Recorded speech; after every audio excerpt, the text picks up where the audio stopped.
கை என்றே செங்காந்தள் மலரே நீ சொன்னால் நான் நம்பவோ, செவ்வாழை இலைகளை நீ சொன்னால் நான் நம்பிவிடவோ, மை கொஞ்சம் பொய் கொஞ்சம் கண்ணுக்குள் நீ கொண்டு வருவாய் காலத்தால் மூவாத உயர்த்த. அதிரடியான வைல்ட் கார்டு சுற்றை வென்று இறுதி சுற்றுக்கு செல்லும் போட்டியாளர் யார்? சூப்பர் சிங்கர் சீசன் 10 ஓட 5வது ஃபைனலிஸ்ட் இஸ் சூப்பர் சிங்கரில் நம்ம ஃபேவரட்டான கண்டஸ்டன்ட் ஜான் ஜெரோம். அவர் வந்து ஃபினாலேக்கு நேரடியாக தேர்வு செய்யப்பட்டதுனால அவர் வந்து 2 வாரங்களாக பாடல. ஸோ எல்லோரும் வந்து அவருடைய பாட்டை கேட்குறது மிஸ் பண்ணுறோமோ அப்படின்ற மாதிரி நிறைய கமெண்ட்ஸும் பண்ணிகிட்டு இருந்தாங்க. ஆனாலும் அவர் வந்து டெய்ஸி கூட சேர்ந்து ஒரு பாட்டு போடுறாங்க. அது ரீல்ஸ்க்காக போடுறக்கூடிய ஒரு பாட்டு விஜய் டிவிலேருந்து. இப்போ என்ன பாட்டு அப்படின்னா ஆட்டோ ராஜாலேருந்து விஜயகாந்த் நடித்த அந்த ஆட்டோ ராஜா அப்படின்ற படத்துலேருந்து சங்கத்தில் பாடாது அந்த ஒரு சாங்கு எஸ்பிபி அவர்களும் ஜானகி அவர்களும் பாடியிருப்பாங்க. நமக்கு தான் ஜான் ஜெரோம் வந்து இளைய எஸ்பிபின்னு சொல்லியிருக்கோம் இல்லையா.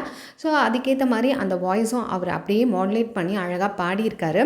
கேட்கவே ரொம்ப சூப்பராக இருந்தது. அண்ட் டெய்ஸியுமே செம்ம சூப்பராக பாடியிருக்காங்க. ஆக்சுவலாக பார்த்திங்கன்னா அவங்களுமே டாப் ஃபைனலிஸ்ட்டில் வரக்கூடிய ஒரு கண்டஸ்டன்ட் தான். பட் காம்படிஷன் ரொம்ப ஹெவியாக இருக்கிறதுனால யாரை செலக்ட் பண்ணுறது அப்படின்றது, யாரை விடுறது, யாரை விட்டாலும் ஒருத்தவங்களுக்கு சப்போர்ட்டர்ஸ்ன்னு இருக்காங்க, இவங்கள ஏன் நீங்கள் செலக்ட் பண்ணல அப்படி இப்படின்னு நிறைய கொஸ்டின்ஸும் இருக்கும். சில ஃபேவரட்டிஸும் நடந்திருக்கு அப்படின்ற மாதிரி நிறைய கமெண்ட்ஸும் பார்க்க முடிஞ்சிருந்தது.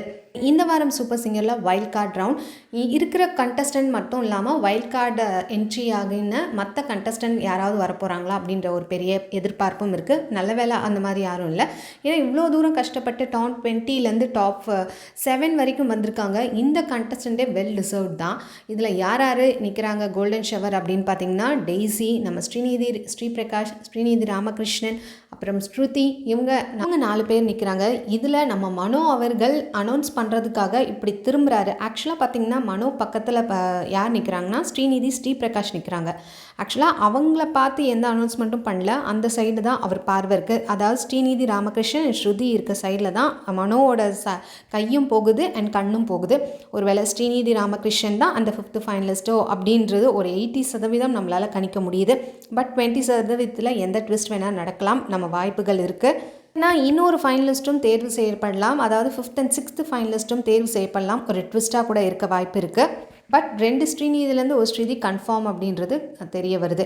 அண்ட் உங்களுக்கு பிடிச்ச கண்டஸ்டன்ட் யாருன்னு மறக்காமல் கீழே கமெண்ட் பண்ணுங்கள். இந்த மாதிரி அப்டேட்ஸ் என்ன சேனலை மறக்காமல் சப்ஸ்கிரைப் பண்ணிக்கோங்க. பிடிச்சிருந்தா லைக் போட்டுருங்க. தேங்க்ஸ் ஃபார் வாட்சிங்.